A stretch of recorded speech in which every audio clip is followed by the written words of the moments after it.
Struggling with your green reading?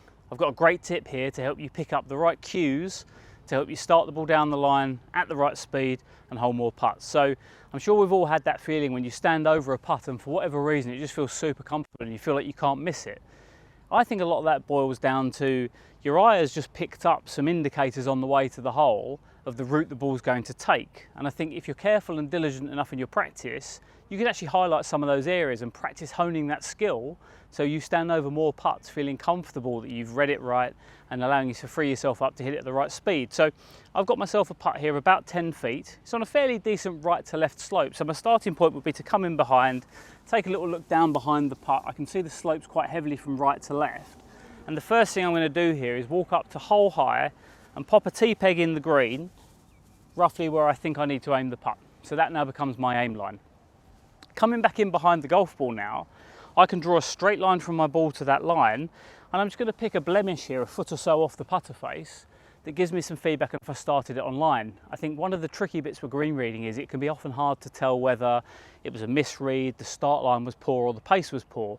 So we're trying to eliminate those by having some feedback on each area. So I've got my tee in the ground, I've got my small blemish here where I think, right, the ball needs to roll over that on its journey to the hole.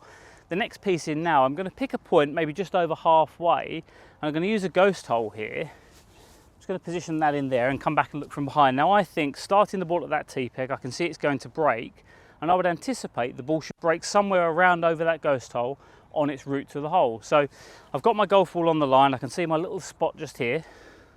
Looks pretty good to me. I'm going to come in and stand over the putt. Now once I'm stood here, I'm going to let my eyes just trace down that line. So they're going over my spot, they're going through the ghost hole, and they're going into the hole at a point that looks to be about 4 o'clock on the clock face. So I can see the ball's going to enter on the right hand side there. This all feels fairly comfortable and feels like if I start it on the right line at the right speed, I've got a good chance to hole it. So we're going to come in, hit the putt. I'll take one more look down that line. So the ball goes over the ghost hole, breaks nicely and drops in at about 4 o'clock.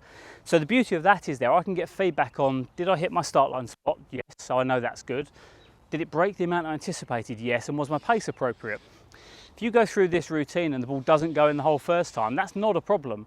All we need to do is start adjusting these pieces. If you're hitting the start line and the ball's not going in, it's clearly an issue with either your read or your pace. So you'd be moving this tee somewhere or adjusting the speed you hit it. If you're missing your start line spot here, that's a different conversation. Maybe your green reading is not the problem. But having these little cues to allow you to focus on what actually happened after each putt can get rid of some of that kind of muddy, cloudy, hard to know why the ball missed or why the ball went in. Give this a go. I think it could have a really big impact on your green reading and help you hole more putts out on the course.